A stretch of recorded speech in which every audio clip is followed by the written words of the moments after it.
Chapter 1. Clara. Clara came awake in an instant. She sat up in bed, tingling with the knowledge that it was her birthday. On this very day, the puppet master Grisini would perform at her birthday party. If all went well, she would have tea with Grisini's children. The room was dim.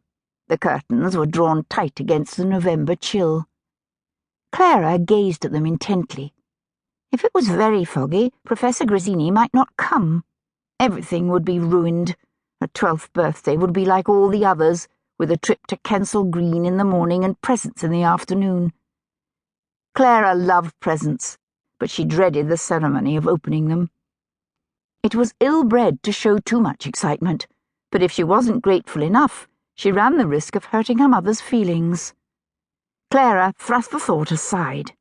This year she would do everything exactly right. She flung back the coverlet and tiptoed across the nursery floor, noiseless as a thief. If anyone came in, she would be scolded for walking barefoot. She reached the window and slipped her hand between the curtains. There were 2 sets between herself and the outside world, claret-coloured velvet on top, frilled muslin next to the glass.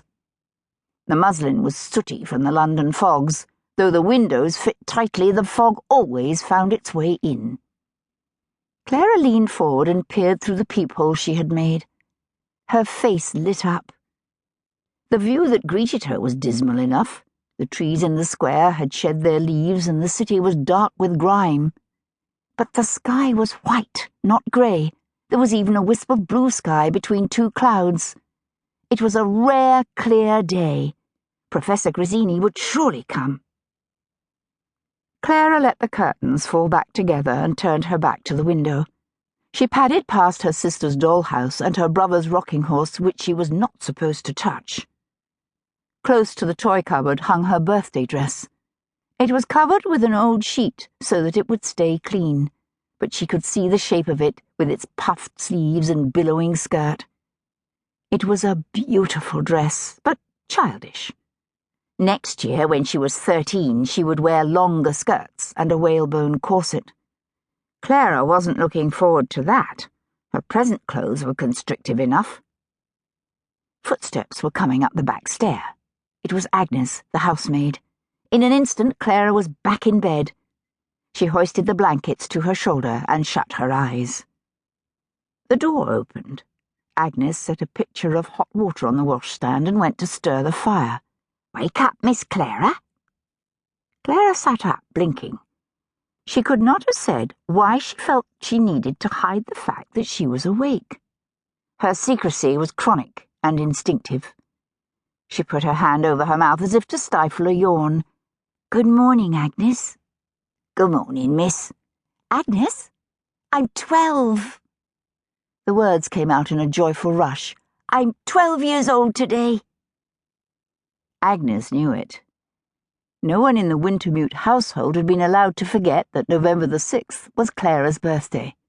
The servants had cleaned the house from top to bottom and decorated the dining room with white ribbons and evergreen boughs. 17 children had been invited to Clara's party, and their mothers would come with them. There was to be a lavish tea, sandwiches and ices, and a 4-layer cake. "Many happy returns, miss." Agnes twitched the corner of the counterpane. "Now get up. None of this lying about in bed." Clara had no intention of lying about. She wanted the day to begin. She drew back the covers as Agnes knelt by the bed and held out her slippers. Clara slid her feet into them and lifted her arms so that Agnes could put on her dressing gown. As the maid started to make the bed, Clara went to the washstand. She washed her face carefully, brushed her teeth, and checked her fingernails to make sure they hadn't turned grimy overnight. "Is it fine today, Agnes?" Agnes left the bed to draw the curtains. "Fine enough to have your party. Your Mr. What's-his-name will come with his puppets." "Grisini," Clara said obligingly. "The phenomenal Professor Grisini and his Venetian Fantuccini." She had memorized his handbill 3 weeks ago, the day she first saw him.